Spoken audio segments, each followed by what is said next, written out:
And I just think the problem is, if you consider alcoholism as a disease, then a disease is something you either have or haven't got.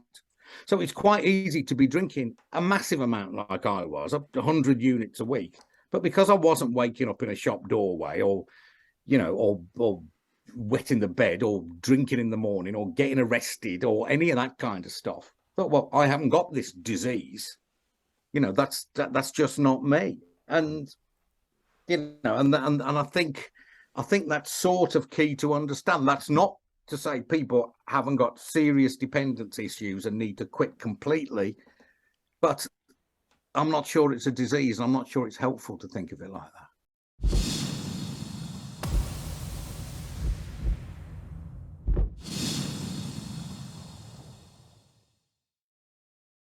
My guest on the Freedom Pack podcast today is presenter, journalist, host, author, Adrian Chiles. Adrian, welcome to the Freedom Pack podcast, my friend.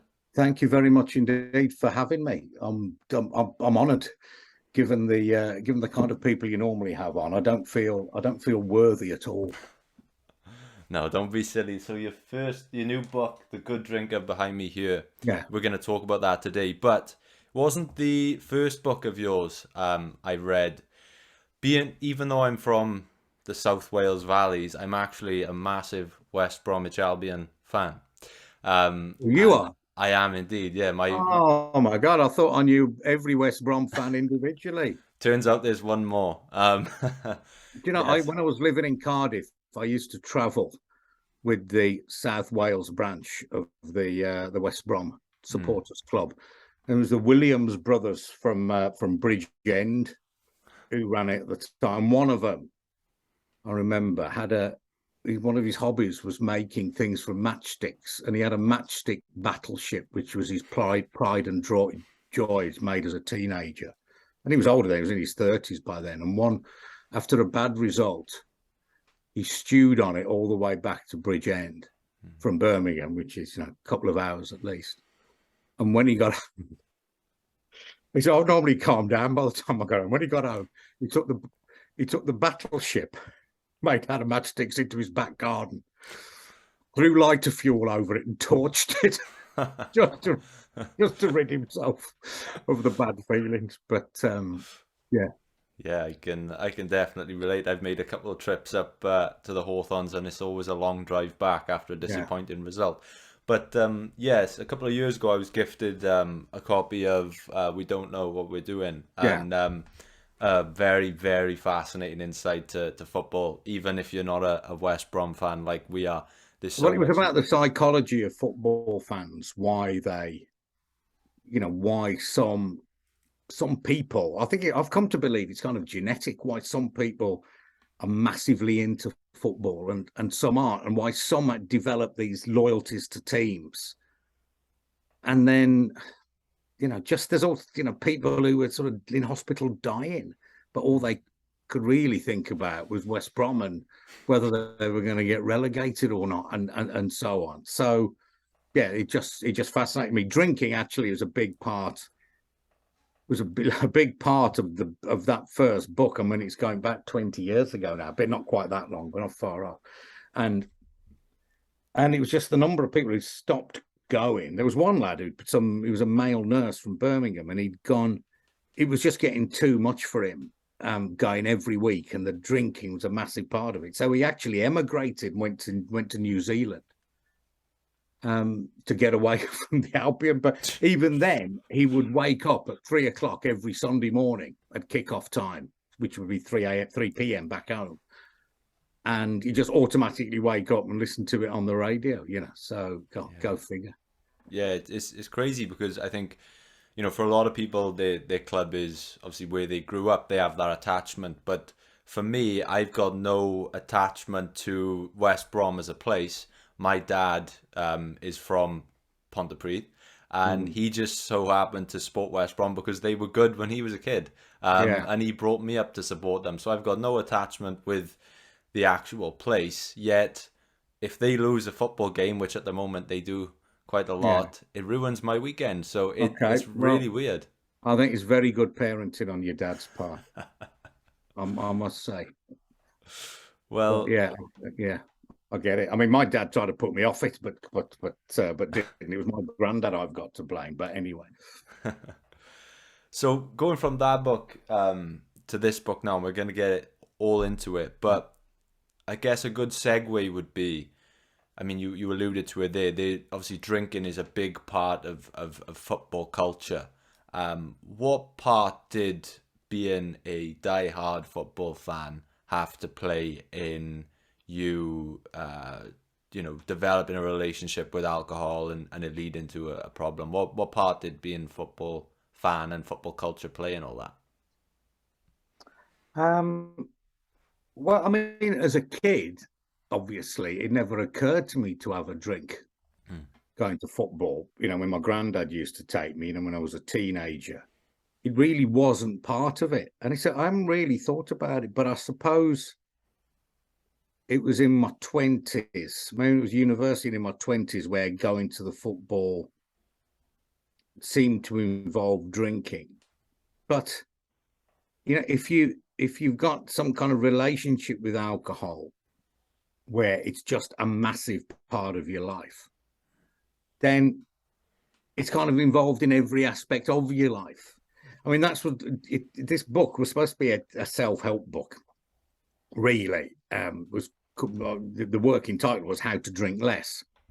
But then it turned into more of a memoir as I sort of went back and tried to establish the roots of my, well, I suppose you call it dependence on alcohol, just the ubiquity of alcohol in my life. It just, every friendship, everything you did, every dinner you went to, every relationship you had, alcohol was always part of it. So I suppose it's logical that football would become part of that. And as I came to drink more, I'll be going earlier and earlier to matches just because I could drink loads before. And the crack was often good. Sometimes it boring, sometimes it wasn't. But, before long, I just realized I was just drinking a massive amount generally, but I realized how much I was drinking around football. Yeah, at the start of the book, you make a couple of points, and one of them is that you say if you lined up all the drinks you drunk in your sort of 40-year drinking career, going back to your teenage years, that the line would be 3 miles long. And when Yeah. you put it in that, when you give that sort of image to someone, it really does make you think. And so, what was the moment? When did that first click in your head? And is it hard because having a drinking problem doesn't necessarily, mean it's something very visibly obvious. Yeah. It doesn't necessarily mean you have to be, homeless out on the street with a bottle of booze Yeah. in your Yeah. hand. Well, I think there's a lot to unpack there. I mean, firstly, just on that image, that's just something I came up with on the back of an envelope. That the line would be 3 miles long. And I mean, that's a lot of alcohol, and you think of that going through your system, through your liver. You think, what I've been doing. But for me, the bigger tragedy is when I think, well, how many of those drinks did I really enjoy, or want, or need? And it's less than half easily. It's probably about a third.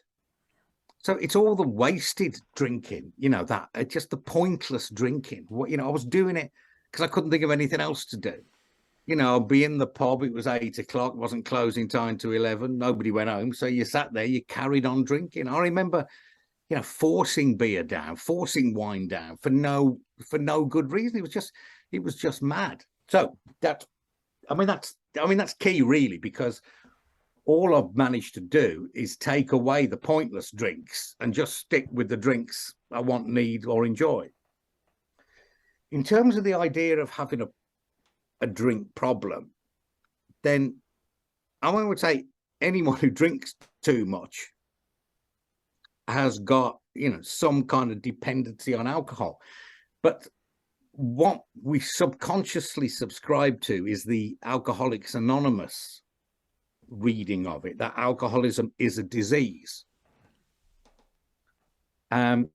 which I don't really subscribe to. I'm not saying they're wrong. I just think it's different. And I just think the problem is, if you consider alcoholism as a disease, then a disease is something you either have or haven't got. So it's quite easy to be drinking a massive amount like I was, up to 100 units a week.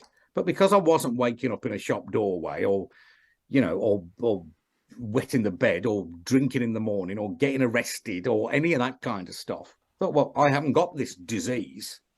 That's just not me. And, and I think that's sort of key to understand. That's not to say people haven't got serious dependence issues and need to quit completely, but I'm not sure it's a disease. I'm not sure it's helpful to think of it like that. So you say that you learn to love drinking more by drinking less of it. Yeah. This is something that I noticed. I've worked in gyms and sport my entire career so far. I've helped a lot of people with their fitness journeys and diets and things. Yeah. And it's a similar thing when it comes to food or sugar, and people, they become so used to it that they're eating these foods that they think they love, and they're not even mindful about the taste. They're not mindful about what it does for them. And a lot of people say that it's not until they start counting their calories or cutting back on certain foods that they really appreciate the taste of things again. There's almost a mindfulness that comes with it. Yes, it's like mindful eating is analogous to sort of mindful drinking. There is so much pointless eating, just like there's so much pointless drinking. In fact, I mean, my bigger issue really is food, actually, in terms of, with drinking, people always say, a lot of people say, oh, I've got no off switch. Once I start, I can't stop. But actually, even when I drank a lot, that wasn't really the problem. Come 10, 11 o'clock, I'll be off to bed. I wouldn't necessarily have to be out half the night. But with food, when I start, I can't stop. I've really got to take a long look at myself. It becomes kind of a compulsion. And the more you eat, the more you want to eat. And I think that's similar to drinking as well. The more you drink, the more you want to drink. But the more you have, you appreciate it less. So, yeah, it's just simple common sense. It's not some great revelation. The less you drink, actually, the more effect it will have on you in the end, because your tolerance to it will reduce. So you'll enjoy it that bit more. Just for a bit of context for everyone listening before we dive into some more threads here, what did your relationship with drink look like, I don't know, maybe 5-10 years ago versus how it looks now on a weekly basis? Well, in terms of my sort of relationship with drink, I try, in a way, I do consider that, but I just sort of measure it in how much I'm drinking, and I'm drinking, I'm drinking half as much, a quarter as much, because before I was drinking mindlessly, and I don't think when people looking at me would notice that much difference, but it was just every day. It was just, if you have a couple of pints most evenings with a mate, more evenings than not, I'll meet my mate around the corner, have a couple of pints, then go home. Well, if you're doing that, say 5 days a week, and then add to that, a couple of proper nights out and maybe a long lunch one day, you're soon up past 50 units a week, and I just got to come to terms with that, making a TV program about it, when even on the first day's filming wasn't a big drinking day. That was just around football. That was around football. It was an early kickoff at West Brom. I had 4 pints in the pub beforehand, which is on the high side for me before a game, but not unheard of. And then went to the game, didn't drink. It was an early kickoff, didn't drink anything in the afternoon. And then went to my friend's birthday back in London in the evening. A couple of glasses of champagne, best part of a bottle of wine. And then had a pint later for no good reason, because somebody put it in my hand. And I counted that was just when I started filming the program. And I counted all that up, and that was 37 units, I think, in one day. And it didn't even feel like a big drinking day for me. I wasn't drunk. I didn't think, oh, what a bender that was. It was just kind of normal. I thought, blimey, if you're not supposed to drink more than 14 units a week, ye gods, what am I in for? Then I realized how much I was drinking. Yeah, and that's interesting because one of the things, the tips you give in the book is you say that you have to know your units. So would you sort of recommend the very almost boring sort of admin tracking work for anyone wanting to cut down on sort of anything? Like, would you agree that you have to do that work? I think you have to. Yeah, I think I've met people who've moderated their drinking successfully. You haven't, but I think it's important to just track what you're drinking, just to let yourself know what you're doing, and you can't reduce it. You can't reduce it if without knowing what you're reducing from. And when you go to the doctor and you get into this flipping pantomime of, they ask you how much you're drinking, you profess not to know what a unit is. The doctor tells you. You then come up with the lowest number you can possibly come up with a straight face, and then they double or treble it anyway. But doctors have got to really. So I wish a doctor had said to me, and I don't blame the doctors at all. They said, "Come on, I need to know how much you drink. Don't make anything up. Just tell me. Don't worry, you're not going to die. I just need to know." And I think we all need to know. And it's only by doing that you can work out, you can have a look and think, well, I didn't really need them. I didn't really particularly enjoy them. Why was I doing that? And I think that's important. You mentioned the doctors there, and there's a very interesting part, and I think this applies to everyone in sort of any situation where we sort of tell ourselves lies and say that we're aware of all these warnings, we're aware of all the things that could happen, the side effects, but we always tell ourselves that these things don't necessarily apply to ourselves. Yeah. What was that experience like for you? What lies did you tell yourself? What lies? I told myself, well, a big one was, it doesn't get me into trouble, which it doesn't. And part of my problems was, it didn't really affect me that much in any obvious way. I mean, I tell the story in the book as a former MP I happened to play golf with, and I was telling him about making the documentary, and he said, "Oh, I don't drink much. I'm blessed with hangovers." And that's the right way of looking about it. A hangover is just nature's way of telling you to drink less. But I never had that. I never really had hangovers. Could work through it. So that was one thing. I mean, a big thing I'd say to myself is, but I do a lot of exercise. Yeah. So somehow in my head, subconsciously, I must have been thinking, well, I'm sweating it all out. When I sweat, when I exercise, I was running marathons and everything, then I'm sweating the badness, the toxins out of me. I mean, it's just bullshit. It's still, it makes no difference, really. I mean, you're better off doing the exercise than not doing the exercise, but your liver and everything else is reacting in just the same way. I'd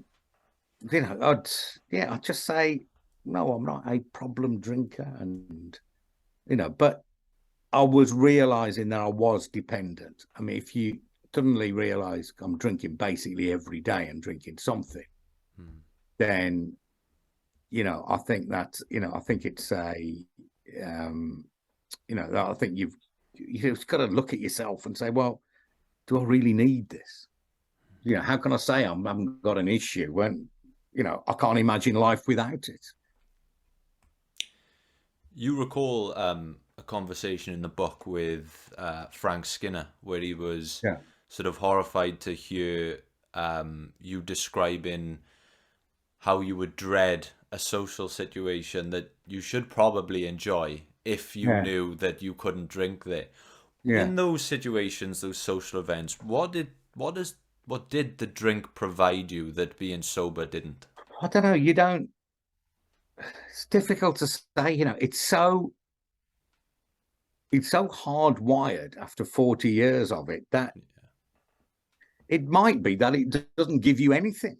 It's just kind of what you do. When you really think about it, you think, well, what is this nonsense?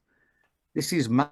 Do I really need this? I suppose, on the other hand, I suppose it's all the obvious things, just loosens you up a bit, it's part of the bonhomie. But,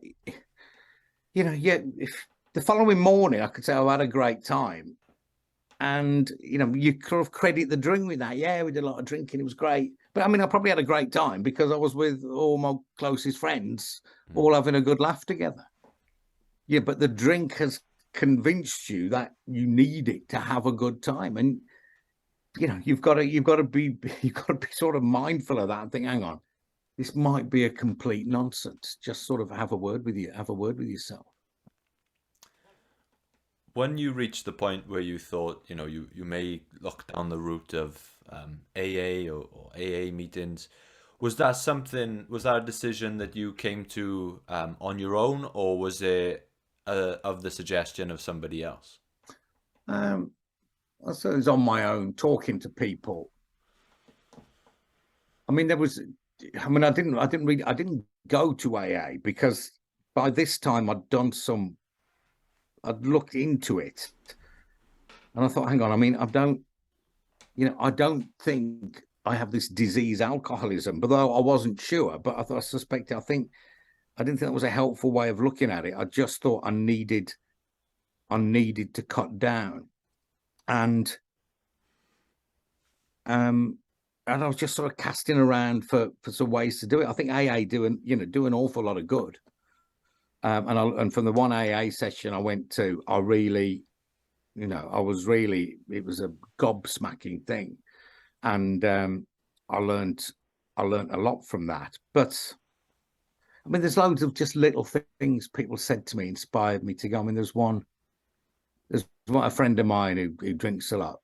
She said, oh, you know, when I don't drink, the world is kind of a beige kind of place. And that really made me think, God, that's a terrible thing to say. And because I believed it, you know, that's how I felt as well.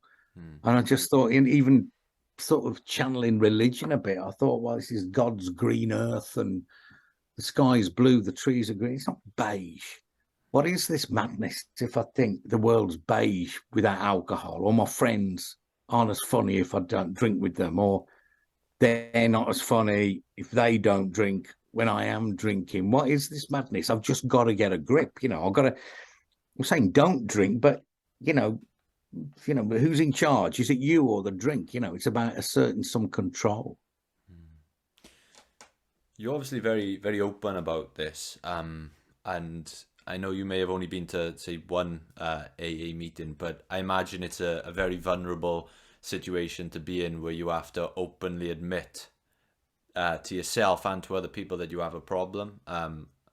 Obviously, this goes, across the field with people, you know, with maybe gambling problems. They often find it hard to admit because there's almost, you know, there's a shame, there's a stigma attached in that. Once you admit that, you know, you have to admit your own faults, and that's quite a vulnerable position to be in. Did you find it hard to admit and talk about it once you realized that you had a problem? Well, I didn't, but I suppose I felt as if I was demonstrating I was on the way to solving it. Okay. At the time I started talking about it. But I mean, I never felt kind of a stigma about saying it, because I don't know, I just got a lot of people related to it. I thought it was important to say. I don't, you know, and I thought, and I still basically think, you know, people don't judge you or anything on it.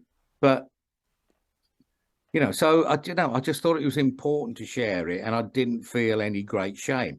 I suppose the hostage to fortune here slightly is that, you know, so I mean, the book's called The Good Drinker.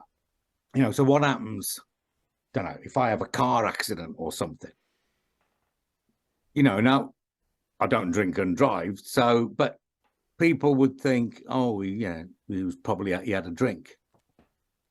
Or I got into a fight. That wasn't my fault, maybe. And they think, well, you know, he was obviously drinking. And also, and I had this conversation with somebody the other day about mental health, about, you know, people were saying, oh, there's a shame, there's stigma. I said, no, there's not. Everyone talks about it all the time. But I've realized I was wrong in one key element, is that in my business, which is, I'm a freelance sort of writer and broadcaster, basically. Now, in terms of getting work, people either like what I write and what I broadcast, or they don't. So they'll pay me to do it. Now, they don't care really whether I've got ADHD, whether I'm a massive drinker or whatever. It's not a big concern. But if I was in the kind of work where I've got to go for an interview for a job, let's say I tried to go into banking or something, or any kind of corporate job where they've got an HR department and they've got, somebody from HR, and there's a couple from the company, and they're looking through and it's, blimey, I mean, this bloke, he's got ADHD. He's admitted to drinking 100 units of alcohol a week. Can we take a risk on this fella? It'd be a completely different conversation, and I didn't realize that till I was talking to somebody the other day. It was in the context of ADHD, actually, and he said, and it was, he got quite offended when I said, "Oh, there's no stigma." He said, "That's bollocks. There is, basically, So, I think you've got to be, honest with yourself and those around you. And look, if it helped anybody, to recognize, I mean, it helped a lot of people realize, look, I drink too much and it's not doing much good. And just because I'm not waking up in a shop doorway doesn't mean I haven't got an issue here." You mentioned, just to sidetrack there, you mentioned ADHD. Is that something that was diagnosed sort of later on in life rather than It was late in life. It was about 3.5 years ago now. Oh, wow. And I had quite a bit of it, suffer from anxiety and depression, which, by the way, alcohol didn't help, I'm sure. And then it was eventually suggested I'll perhaps go, be tested for ADHD. And then as I read I thought it still might be nonsense. And I read a book called Delivered from Distraction, an American book, which I just thought, by an American psychiatrist, where it was like reading my own life story back. It was just incredible. And I showed and there was 20 key symptoms of adult ADD in the book. And there were 3 people I showed it to: my daughter, my colleague, and actually my PA. And I told them what, that the doc said I might have ADD, and they went, rubbish. But then I showed all 3 of them this couple of pages from the book with the key symptoms in, and all 3 of them went, "Yeah, you've got it. Yeah, go and get yourself sorted." It was just seemed so obvious to them. But I haven't sort of tried to relate that to my drinking. It was just I'm still trying to get my head around the whole business, and it's really helped being diagnosed. And it's a root of a lot of things, whether it's the root of drinking or whatever, possibly. But, I just don't, I don't know.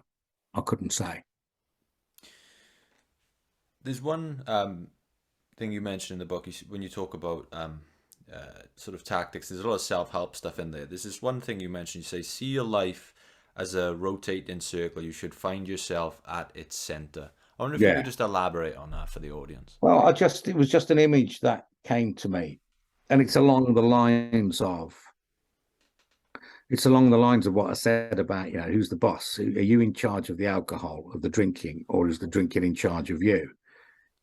It's along those lines. I just think, if your life is a wheel, you should be at the center of that wheel, the hub of the wheel. And all the things going on in your life, your family, your friends, and all the rest of it, are all part of that, rotating around you, and you're at the middle of it, and you try and do the best you can for all of them. But I just think it was an emotional thing, really, going back over my life, and really to the extent that, it's sort of, I've got this image of alcohol, a drink being at the middle of that wheel.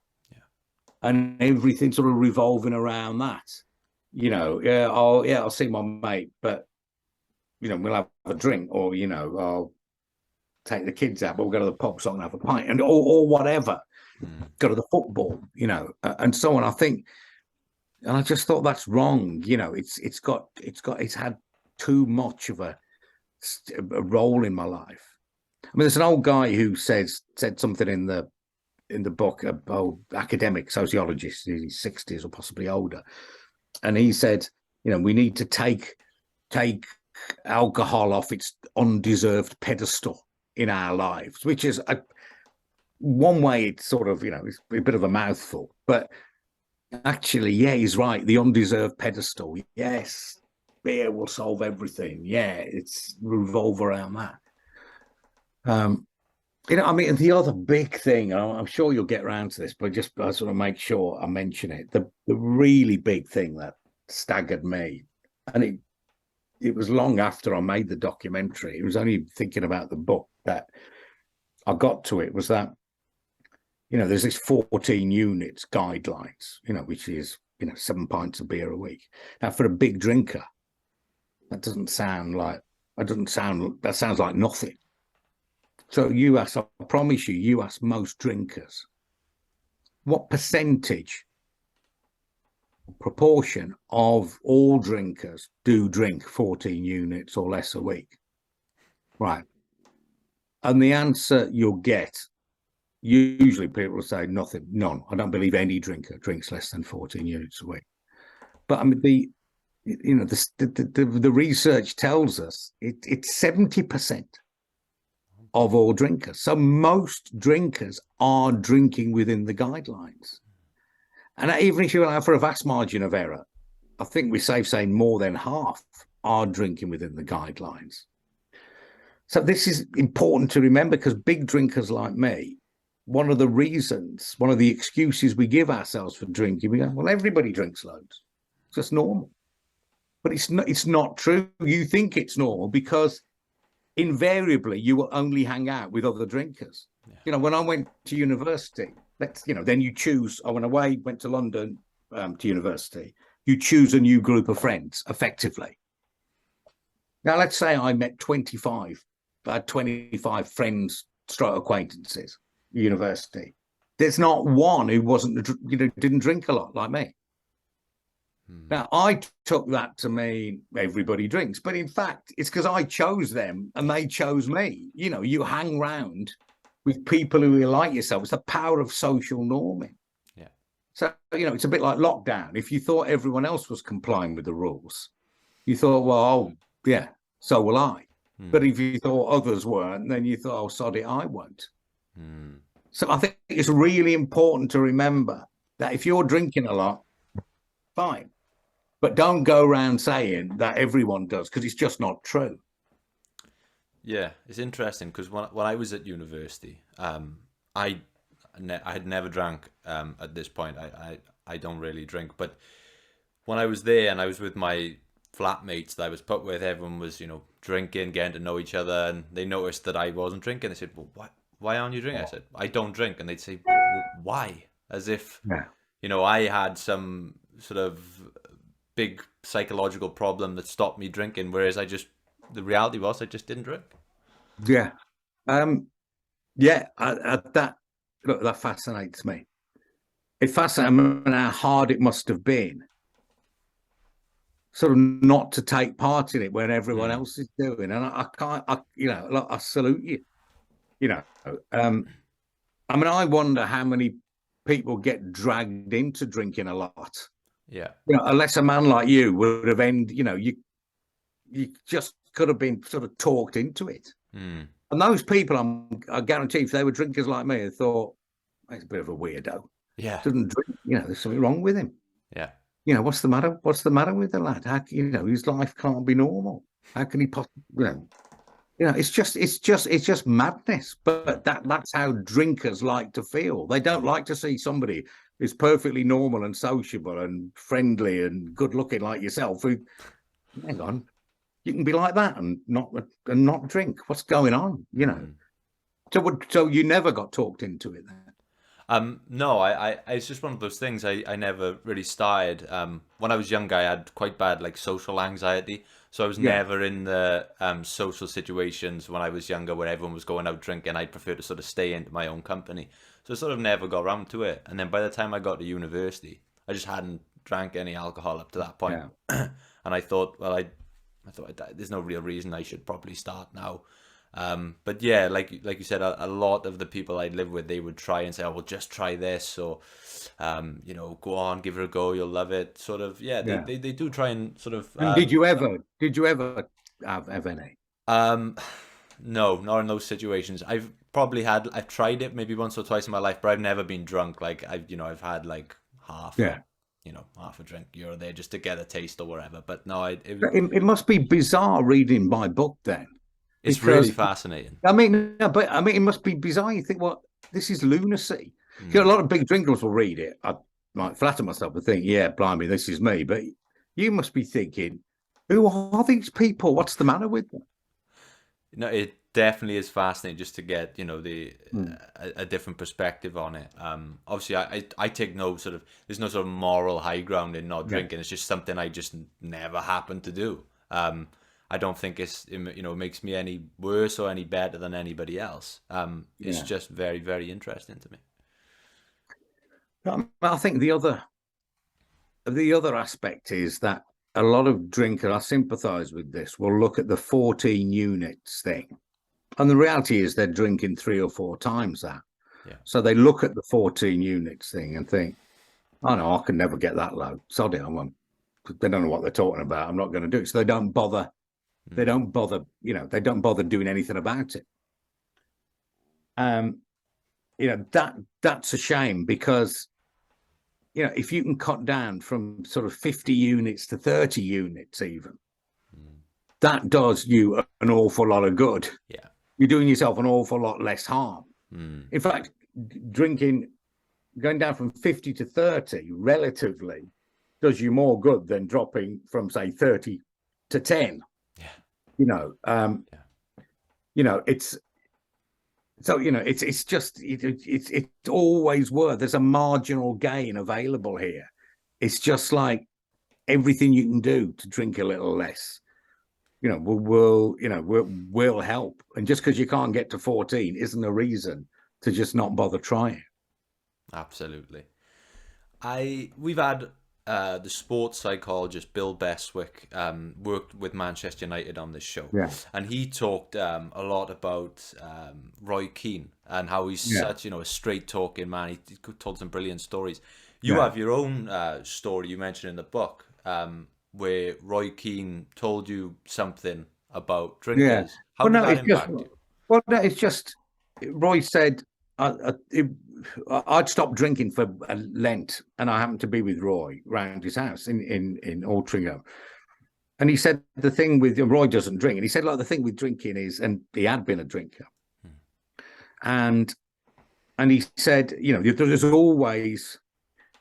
always an excuse to drink. You can always, you had a good day, you have a drink. You have a bad day, you got a drink. Your kids have done something great, you think the kids have done something bad.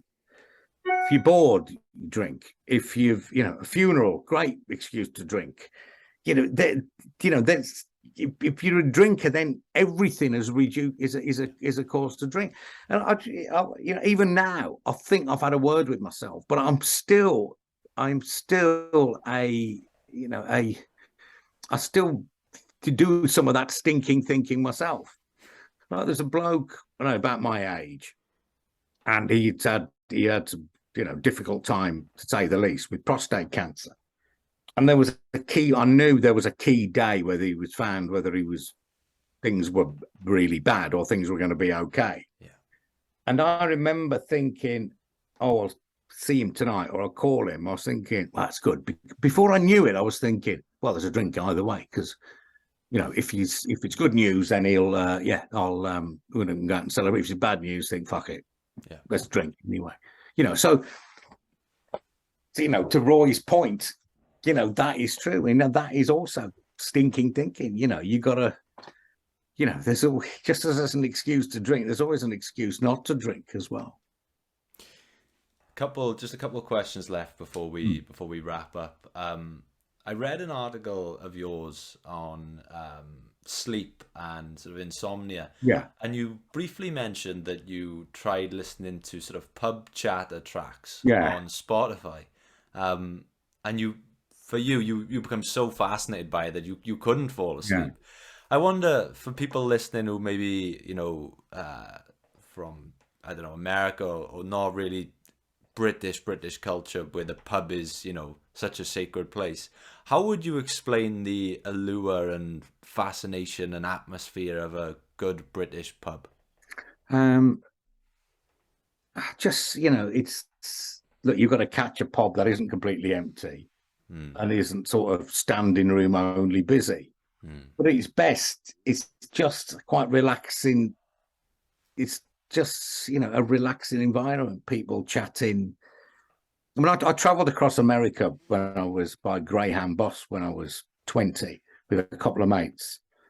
And I always remember getting back after 6 weeks away, getting back to where I lived in London. There was a pub across the road, which wasn't the greatest pub in the world by any stretch of the imagination. But I was just sitting in there, and there, just people chatting, bit of a clink of glasses, a fruit machine making a stupid noise and stuff. Oh, it's just, I just, I find it a pleasant environment. But I mean, I would also say that, I mean, the place where I go on holiday in South Wales, spend a lot of time. And maybe this is true of where Pontypridd, where you're from. Now, as a place to go, at 8 o'clock on a November evening, you want the company of others just to, go and, just go and be around other people, have a chat. Where do you go if not a pub? And in smaller places like the village I go on holiday to, I remember it shut up for a bit. I went down one Tuesday night at 8 o'clock in February or something. It was closed. And that's it. I mean, there is no other option for miles around. Mm-hmm. There's not a cafe open, not a restaurant, but even if there was, you go in and eat. I don't particularly want to eat. Where'd you go? I mean, there is a valuable function in there. But then I think they need to find a way of it being about more than just drinking. But, they're a great community asset. They're great, where people getting to know each other. But yet again, that's my drinker's head on, thinking all of human life is in the pub. Whereas most people, well, at least half of people never go inside a pub or club. So they don't get the benefit of that. But, as a community resource, I just think they're important places. I mentioned that article there, and this is a bit off topic, but I did really enjoy it. I've always struggled with sleep, and I think that stems from just my general anxiety. You mentioned that you had this sort of brainwave for insomnia, and I think it's all to do with a book that you keep. Yeah. Well, I said I was a very poor student of English literature, and I grew to loathe a number of authors who I had to read. I picked, for some reason, I picked Henry James, the novelist, to study because his early books they were good. There was a book called What Maisie Knew, which is like a masterpiece. But then I realised his later works are absolutely impenetrable. And there's one called The Golden Bowl, which I find it quite triggering when I open it and read it. It just, every sentence seems to go on for pages. But then I thought, I'm open it. I kept it by my bed so I can open it and just remember how boring it is and get me off to sleep. But I thought I've downloaded the audio book, and it's read by Juliet Stevens, who does it brilliant. It's so hard to read; it's almost impossible to read out loud. But she manages to do it, but it's still boring. Oh my God, it's boring. I just put that on, and lovely Juliet's voice, and I'd drift away in minutes. It's a beautiful thing. I mean, the poor woman been through hell recording that, so I'm sure they don't want to market it as a cure for insomnia. But it works. Trust me. I love it. Yeah, I mean, I'm sure there are endless options out there. I've read a lot of books, and a lot of them have almost put me to sleep as well. So I resonate with you there. Okay, just as we wrap up now, I ask these questions to every guest. The book you've written, The Good Drinker, is going to impact a lot of people. It's going to help a lot of people. But are there any books that you've read throughout your life that have had a big impact on you? Well, there was a book about ADHD, I remember, I think it's called Delivered from Distraction. I must get that right. That had a big impression. When I was a kid, I read a famous book called How to Win Friends and Influence People by My Dale favorite book. Carnegie. It was interesting that it was all about asking people questions, but I kind of did that anyway. I remember I gave it to a mate of mine. I said, "You got to read this; it's brilliant." And he read it. He go, "Well, the thing is, you enjoy asking people about themselves. You're interested. I'm just not fucking interested." In which case, it's not really gonna work for you. And what else? I mean, I got back into reading novels, and I mean, there's a few that are really, you really sort of tell you something about human nature. So any of Le Carre's books, I know they're about spying, but they're about human nature, really. There's an American novelist called Richard Ford, whose book, The Lay of the Land, I just thought was a masterpiece, so insightful. And that's quite hard to read in the sense that nothing much happens in it, but I think he's brilliant. And Evelyn Waugh as well, stuff. He wrote a book called Brideshead Revisited, and I found that incredibly insightful about human nature. So there are other bits and bobs. Love it. Yeah. Great recommendations there. Dale Carnegie, my favorite book of all time. So I appreciate that one. The last question I have for you, and I ask every guest, regardless of the topic, and the answer could be, anything. It could be your work, it could be your family, it is anything. But right now, for Adrian Chiles, what makes life worth living? What makes life worth living? Well, I've not long been married. I've been married before, but when you find somebody who, you're not being with first thing in the morning, last thing at night, just hanging around together, that makes life worth living.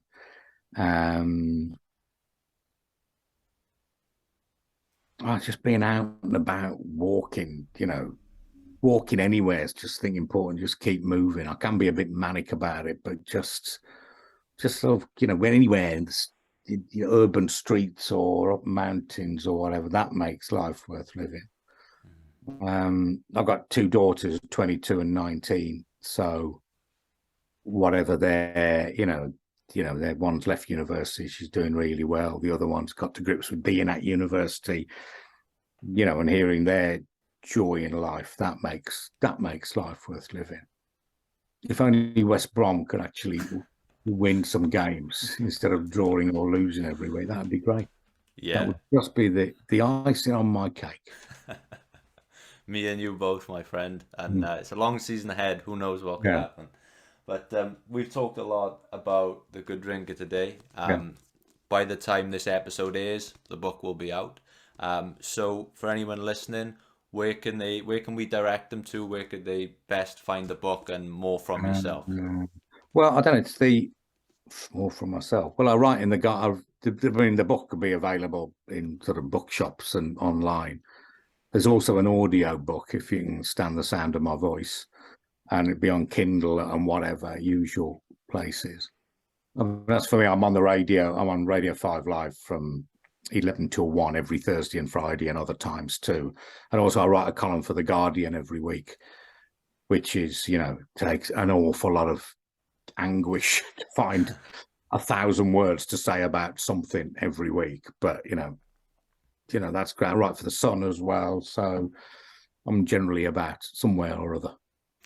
Amazing. Well, I'll make sure that there's a link to the book and all those things you mentioned there in the description below. Adrian, thank you so much for joining me today. It's been an absolute honor and a pleasure to speak with you. Yeah. Cheers, mate. And you really enjoyed it. Anytime you want to go to the Albion, you can always come with me and always get your ticket to away game. So just give me a shout. Seriously.